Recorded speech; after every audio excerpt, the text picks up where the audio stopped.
அனைவருக்கும் வணக்கம். அன்பார்ந்த குரு வாரிசு அன்பர்களே, இன்றைக்கு நாம் எதை பற்றி பார்க்க போறோம்னா, வருகின்ற செவ்வாய் பகவானுடைய கிரக பெயர்ச்சி. அதாவது என்னங்க, செவ்வாய் பகவானுடைய கிரக பெயர்ச்சி. நாம இதுக்கு முன்னாடி சுக்கிர பகவானுடைய கிரக பெயர்ச்சியை பற்றி பார்த்தோம். இப்ப இந்த செவ்வாய் பகவானுடைய கிரக பெயர்ச்சி 12 ராசிக்காரர்களுக்கு எப்படி அனுகூலமாக இருக்க போகிறது என்பதை பற்றியும் பார்ப்போம். ஃபர்ஸ்ட், செவ்வாய் பகவான்னா யாருன்னு பார்க்கலாங்க. அங்காரகன், அதாவது சிவப்பு நிறத்துல இவர் இருக்கிறதுனால செவ்வாய் பகவானை அங்காரகன் அப்படின்னு ஒரு பேர் வச்சு அழைக்கிறாங்க.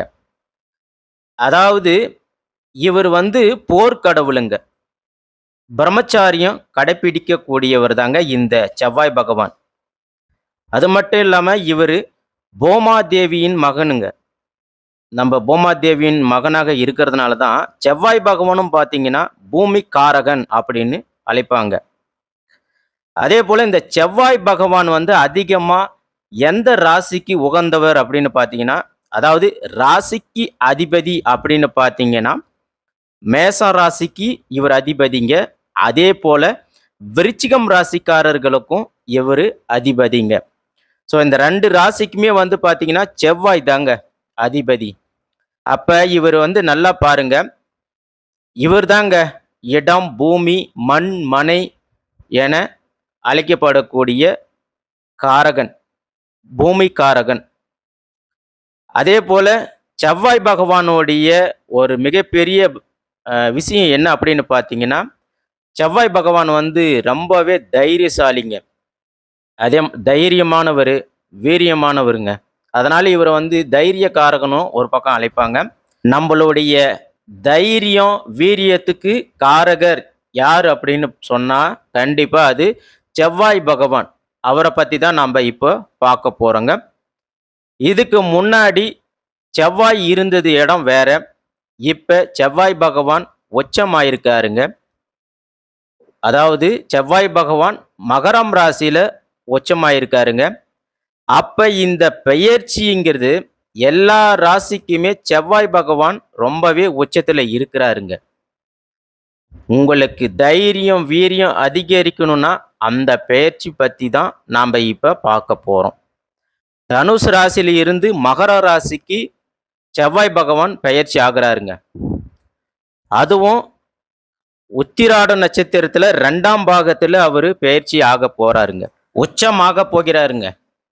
எவ்வளவு நாளைக்கு இருக்கிறாரு அப்படின்னு பார்த்தீங்கன்னா, மார்ச் மாதம் 14ஆம் தேதி வரைக்கும் அவரு இருக்க போறாருங்க. ஒரு ராசியில பார்த்தீங்கன்னா, பொதுவா ஒரு ராசியில மேக்சிமம் 45 நாட்கள் இவர் சஞ்சாரம் செய்வாருங்க இந்த செவ்வாய் பகவான். அப்ப இந்த 45 நாளும் எல்லா ராசியுமே பொதுவா சொல்றேன், நிறைய நல்ல பலன்களை கொடுக்க போறாருங்க இந்த செவ்வாய் பகவான். அதே போல கால புருஷனுடைய 10வது வீட்டுக்கு இவரு வராருங்க. நம்மளுடைய பெயர், புகழ், அந்தஸ்து, கௌரவம் என அந்த இடத்துல நிக்கிறாருங்க. அப்ப நிறைய ராசிக்கு எது மாதிரியான ஒரு பலனை கொடுக்க போறாருன்னு தெளிவா இப்ப பார்க்க போறோம்ங்க. யாருமே மண், மனை, வீடு, நிலம், வாகனம், வண்டி, பூமி என ஆசை இல்லாத மனுஷனுங்களே இந்த கலியுகத்துல இருக்க மாட்டாங்க. அதனால கண்டிப்பா அவர்களுக்காண்டி தான் இந்த வீடியோ. இதுல கடைசி வரைக்கும் இந்த வீடியோவை நீங்க பாருங்க. நாம ஒவ்வொரு நட்சத்திரத்துக்கும் சரி ஒவ்வொரு விதமான பலன்கள் தொடர்ச்சியாக கொடுக்கிறோம். இந்த செவ்வாய் பகவானுடைய கிரக பெயர்ச்சி பத்தி தான் இப்போ நாம பார்க்க போறோம். ஆகையால வாங்க விரிவா இந்த வீடியோவை பார்க்கலாம். அன்பார்ந்த ரிஷபம் ராசி அன்பர்களே, பொதுவாக ரிஷபம் ராசி பாருங்க எதிலுமே ஆசையை காட்டக்கூடிய ராசியாக இந்த ரிஷபம் ராசி இருப்பாங்க. அதே போல் நிறைய கற்பனை குணங்கள் யார்கிட்ட இருக்கு அப்படின்னா அது கண்டிப்பாக உங்ககிட்ட தான் இருக்குங்க. அதே போல் உங்களுடைய கற்பனையை நீங்கள் நிஜமாக்கக்கூடிய ராசி தான் இந்த ரிஷப ராசிங்க. அதே போல் தன்னுடைய குடும்பத்தை எடுத்து பார்க்கக்கூடிய ராசி தாங்க இந்த ரிஷபம் ராசி. எப்போவுமே தனக்குன்னு சொந்த காலில் நிற்கக்கூடிய ராசி தான் இந்த ரிஷபம் ராசி. எது வந்தாலும் சரி கலங்காமல் தைரியமாக நிற்கக்கூடியவங்க தான் இந்த ரிஷபம் ராசி. தனக்குன்னு தனி பாதையில் போகக்கூடியவங்க இந்த ரிஷபம் ராசிக்காரங்க. அதே போல் ஆசையை ரொம்ப காட்டக்கூடியவங்களும் இந்த ரிஷபம் ராசிக்காரங்க. அழகை ரசிக்கக்கூடியவங்களும் இந்த ராசிக்காரங்க தான். அன்பை காட்டக்கூடியவங்களும் இந்த ராசிக்காரங்க தான். அதே போல் அறிவை அதிகமாக யோசிக்கக்கூடியவங்களும் இந்த ரிஷப ராசிக்காரங்களே. எல்லா ராசிகளுக்கும் நீங்கள் தாங்க ரிஷப ராசிக்காரங்க தான். நீங்கள் தாங்க எல்லாத்துக்குமே அடித்தளம். அப்படிப்பட்ட ரிஷபம் ராசிக்காரர்களுக்கு வரக்கூடிய செவ்வாய் பகவானுடைய கிரக பெயர்ச்சி என்ன பலனை உங்களுக்கு கொடுக்க போகிறாரு அப்படின்றத பார்க்கலாங்க. இனிமேல் ரிஷபராசி எது தொட்டாலும் சரி எல்லாமே உங்களுக்கு பொண்ணாக மாறக்கூடிய நேரம் இந்த ரிஷப ராசிக்காரங்களுக்கு இப்போ வருதுங்க. அட என்னங்க எல்லாமே சிறப்பாக தான் பலனை சொல்கிறீங்க, ஆனால் எங்களை பொறுத்த வரைக்கும் நாங்கள் இது வரைக்கும் கஷ்டப்பட்டுன்னு தானே இருக்கிறோம் அப்படின்னு நீங்கள் கேட்குறீங்க. ஆனால் உங்கள் விதி ஜாதகத்தின்படி, அதாவது உங்கள் விதி ஜாதகம்தான் பொதுவாக மெயினாக வேணும். உங்களுடைய லக்னம் என்பது உயிர், நல்லா தெரிஞ்சுக்கங்க. உங்களுடைய லக்னம் என்பது உயிர். அதே போல் உங்கள் ராசி என்கிறது உடல். அதாவது பார்த்திங்கன்னா உயிர் என்கிறது என்ன? உங்களுடைய விதி ஜாதகம். அப்போ நாம் சொல்லக்கூடிய பலன் உங்களுடைய உடல். அப்போ நல்லா பாருங்கள், இங்கே உயிரை மீறி உடல் வேலை செய்யாது. அப்போ உங்களுக்கு தெரியும் நல்லாவே, உயிர் இல்லைன்னா உடம்பு வேலை செய்யுமா? கண்டிப்பாக வேலை செய்யாது. அப்படி தான். அப்போ உங்களுடைய விதி ஜாதகத்தில், அதாவது நம்மளுடைய பிறப்பு ஜாதகத்தில் நாம் எதுக்காக இந்த கலியுகத்தில் பிறந்திருக்கிறோம், எந்த விஷயத்திற்காக பிறந்திருக்கிறோம், என்ன கர்ம வினையை நாம் சுமக்க போகிறோம் அப்படி என அதை பார்த்துட்டு நீங்கள் பலனை எடுங்க. மெயினாக தசாபூர்த்தி தான் உங்களுக்கு மெயின். அதாவது உங்களுக்கு ஒரு குறிப்பிட்ட வயசு வரைக்கும் நிறைய தீய பலனை கொடுப்பாங்க. ஆனால் அதே பாருங்கள், ஒவ்வொரு வயசுக்கு அப்புறமா பாருங்கள் உங்களுக்கு நல்ல பலனை கொடுப்பாங்க. அப்போ கிரக தொடர்பு ஒரு மனிதனுக்கு 9 நவகிரகங்களும் நவகிரக கோள்களும் நம்மளுடைய உடம்பு பாகத்தில் இயங்குது. அப்போ எந்த கோள்கள் யோகமோ அந்த விதமான யோகத்தை கண்டிப்பாக அந்த ராசிக்காரங்களுக்கு அந்த டைமில் கண்டிப்பாக பார்த்து தான் ஆகணும். இது விதி, கண்டிப்பாக இதை மாற்ற முடியாது. அதே போல் எது பலவீனமோ அந்த நேரத்தில் அந்த திசை அந்த புத்தியில் கண்டிப்பாக அது வரும். அந்த பலவீனத்தை அவங்க பார்த்தே ஆகணும். அப்போ உங்கள் விதி ஜாதகம் கம்பேர் பண்ணி பலனை எடுங்க, உங்களுக்கு சூப்பராக துல்லியமாக வருங்க. இப்போ அடுத்ததாக, இப்போ இந்த செவ்வாய் என்ன மாதிரியான யோகத்தை இப்போ கொடுக்க போகிறாரு அப்படின்னு பார்க்குறோம்.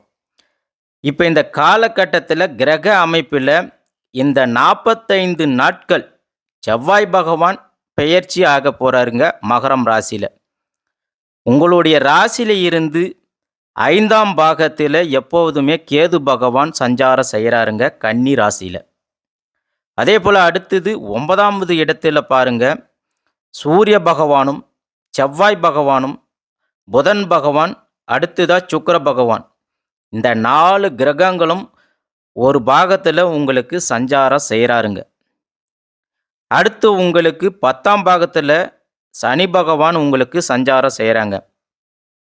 அதே போல் உங்களுக்கு 11வது பாகத்தில் ராகு பகவான் சஞ்சாரம் செய்கிறாங்க. 12வது பாகத்தில் உங்களுக்கு குரு பகவான் சஞ்சாரம் செய்கிறாங்க.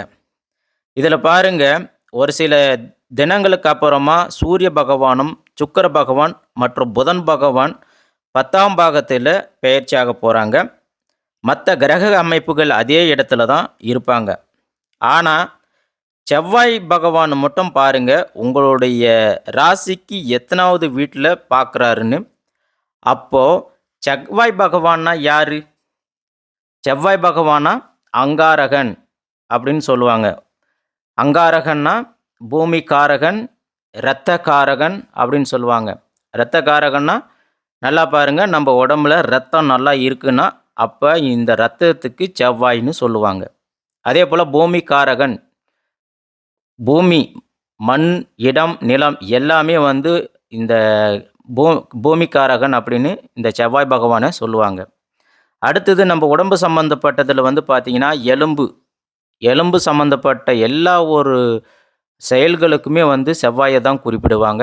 அதேபோல நம்ப பல், பல் சார்ந்த விஷயத்துக்கும் பார்த்தீங்கன்னா, செவ்வாய் பகவான தான் குறிப்பிடுவாங்க.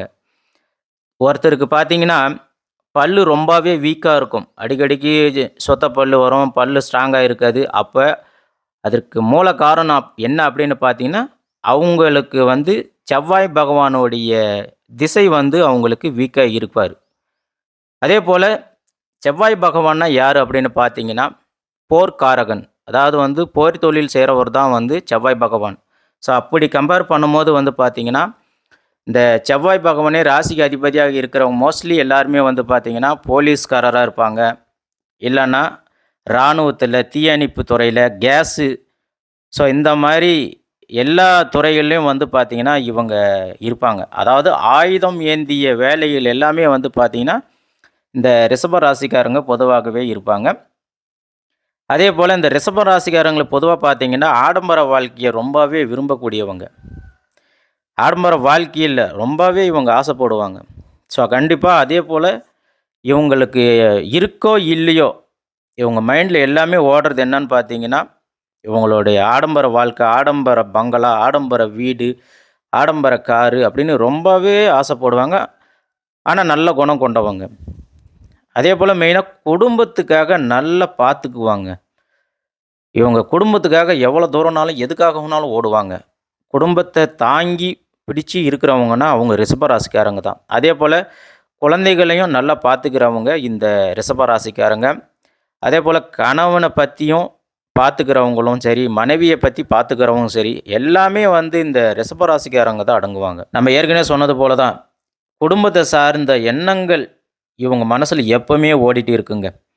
அப்படி இல்லாம இந்த ரிஷப ராசிக்காரங்க யாருமே இருக்க மாட்டாங்க. அதேபோல ரிஷப ராசிக்காரர்களுக்கு இந்த சுக்கிர பகவான், செவ்வாய் பகவானுடன் சேர்ந்தாலே போதுங்க. எல்லாமே யோகம் தான். எல்லாமே கிடைக்கும். ஆடம்பர பங்களா, ஆடம்பர பொருள், ஆடம்பர காரு அப்படின்னு எல்லாமே இனிமேலுக்கு நீங்க வாங்குவீங்க. அதற்கான நேரம், யோகம் எல்லாமே இப்ப வரப்போதுங்க. கூடவே உங்களுக்கு வந்து செவ்வாய் பகவானும் வரதுனால, கண்டிப்பா நீங்க நிலம், பூமி, இடம் எல்லாம் வாங்கறதுக்கான யோகம் உங்களுக்கு நிச்சயமாக வருங்க. கண்டிப்பா இடமாவது கண்டிப்பா நீங்க வாங்குவதான யோகம் உங்களுக்கு அமையுங்க. அதேபோல ரிஷப ராசிக்காரர்கள் இதுக்கு முன்னாடி பார்த்தீங்கன்னா, ரொம்பவே மனக்குழப்பத்தில இருந்திருப்பாங்க. ஒரு இடத்துல பணம் குடுத்துருப்பாங்க, பணம் வந்திருக்காது. ரொம்ப மன உளைச்சல்ல இருந்திருப்பாங்க. அதேபோல ஏகப்பட்ட தடைகளை பார்த்திருப்பாங்க. பிரச்சனைகள், நண்பர்களோட பிரச்சனை, தொழில்ல பிரச்சனை, பிரச்சனை, அப்பா, அம்மா கூட பிரச்சனை, வாகனம் பிரச்சனை அப்படின்னு எல்லா பிரச்சனையும் பார்த்துருப்பீங்க. தொழில் பிரச்சனை, பழக்கவழக்கத்தில எல்லா பிரச்சனையுமே இவங்க கண்டிப்பா பார்த்துருப்பாங்க. பார்க்காம இந்த ரிஷப ராசிக்காரர்கள் கண்டிப்பா இருக்க மாட்டாங்க. அதேபோல ஃபைனான்ஸ் தொழில் பண்ணியிருப்பாங்க. பணம் குடுத்த இடத்துல மாட்டியிருக்கும், வந்திருக்காது. காசு பணம் கொடுத்து வாங்க முடியாம தவிச்சுட்டு இருப்பாங்க. அதேபோல வேலை செய்யற இடத்துல வந்து பார்த்தீங்கன்னா, கன்வீனியன்ட்டா இருந்திருக்காது. ஒருத்தர் மனசங்கடம் இருந்திருக்கும். உத்தியோகத்திலயும் சரி, சரியான உங்களுக்கு இட அமைப்பு அமைஞ்சு இருக்காது. அந்த மனக்குழப்பத்துல எல்லாமே இத்தனை நாளா நீங்க இருந்திருப்பீங்க. கண்டிப்பா இருக்காம யாரும் ரிஷபராசிக்காரங்க இருந்திருக்க மாட்டீங்க. அப்படி இருந்தவங்க இப்ப நீங்க தைரியமா அந்த மனக்குழப்பத்த விட்டு வெளிய வாங்க. வரதுக்கான நேரம் இப்ப உங்களுக்கு இருக்குங்க. கண்டிப்பா நீங்க வெளிய வந்தீங்கன்னா, நிச்சயமா நீங்க செவ்வாய் பகவானோட ஆட்சியில நீங்க கண்டிப்பா வெற்றி அடையலாங்க, ஜெயிக்கலாங்க. இனிமே ரிஷபராசிக்காரர்கள் அடிச்சுக்கலாம். தைரியமா இனிமேலுக்கு என்னால நிக்க முடியுங்க அப்படிங்கிற எண்ணம் உங்களுக்கு இனிமேலுக்கு வருங்க. அது எதனால அப்படின்னு பார்த்தீங்கன்னா, உங்க ராசிக்கு அதிபதியோட செவ்வாய் வந்து சேர்றாருங்க. அப்ப செவ்வாய் வந்துட்டாருனாவே கண்டிப்பா வந்து வீரம், தைரியம் எல்லாமே வருங்க. அதேபோல உங்களுக்கு செவ்வாய் வந்து உச்சமாகறாருங்க. இந்த செவ்வாய் பகவானுடைய சுக்கிர பகவானும் இணையறதுனால, உங்களுக்கு செம பலன கொடுக்க போறாருங்க. இனிமே நீங்க தாங்க வாழ்க்கையில ரசிச்சு வாழக்கூடியவங்க நீங்க தாங்க. ரெடியா இருங்க. அடுத்ததா பார்த்தீங்கன்னா, இதுக்கு முன்னாடி நீங்க கெட்ட பேர் வாங்கியிருப்பீங்க. இப்ப நல்ல பேர் கண்டிப்பா உங்களுக்கு கிடைக்குங்க. கூட்டு தொழில் எல்லாமே உங்களுக்கு இனிமேலுக்கு சிறப்பா இருக்குங்க. நீங்க எந்த தொழில் செஞ்சாலும் உங்களுக்கு வெற்றி நிச்சயம். கூட்டு தொழில் கண்டிப்பா உங்களுக்கு சிறப்பாக அமையுங்க. அதேபோல மாணவர்களுக்கு இந்த இன்ஜினியரிங் சம்மந்தப்பட்ட மாணவர்களுக்கெல்லாம் நல்ல ஒரு யோகம், நேரம் எல்லாமே இப்ப இருக்குதுங்க. அதேபோல இந்த காதல் செய்றவங்க ரிஷபராசியில காதல் செய்றவங்களுக்கு இந்த பொண்ணு கிடைப்பாங்களா? அப்படின்லாம் யோசிச்சுட்டு இருப்பீங்க. ஆனா கண்டிப்பா உங்களுக்கு நீங்க காதலிச்ச பெண்ணே கண்டிப்பா நிச்சயமா கிடைப்பாங்க. திருமணம் செய்வீங்க. அதேபோல இனிமேலுக்கு உடல் பிரச்சனைகள் எதுவுமே ரிஷபராசிக்காரர்களுக்கு கண்டிப்பா இருக்காதுங்க. ஆரோக்கியமா இருப்பீங்க. அதேபோல வேலையில உங்களுக்கு புது மாற்றம் உண்டாகுங்க. அரசு வேலைக்கு எதிர்பார்த்தவங்க கண்டிப்பா அரசு வேலை கிடைக்குங்க. அரசு வேலைக்கு எழுதுறவங்களுக்கும் வாய்ப்பு இருக்குங்க. அதேபோல உயர் பதவியில இருக்கிறவங்களும் சரி, உத்தியோகத்தில இருப்பவங்களுக்கு உயர் பதவியும் கிடைக்கிறதுக்கு வாய்ப்பு இருக்குங்க. அதேபோல ரிஷபராசியில இந்த டிரைவராக இருக்கக்கூடியவங்களுக்கும் வந்து பார்த்தீங்கன்னா, வாகனங்கள் வாங்குறது, வீடு, மனை அப்படின்ற எல்லா யோகமும் உங்களுக்கு இருக்குங்க. ஆக மொத்தத்தில இந்த ரிஷப ராசிக்காரர்களுக்கு நீங்க எந்த ஒரு முயற்சி எடுத்தாலுமே சரிங்க, எல்லா பக்கமும் உங்களுக்கு வெற்றி வந்து அமைய போதுங்க. இது உண்மைங்க.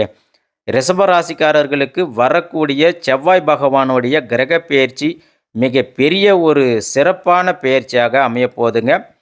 நாம சொல்லக்கூடிய பலன்கள் அனைத்தும் பொது பலன்கள் தாங்க. உங்களுடைய ஜென்ம ஜாதகத்தின்படி வேறுபடுங்க. இந்த பதிவுல ரிஷபராசிக்காரர்களுக்கு நல்ல பலனாக நல்ல பெயர்ச்சி அமையட்டும் அப்படின்றது எங்களுடைய வாழ்த்துக்கள்க. நன்றி, வணக்கம்.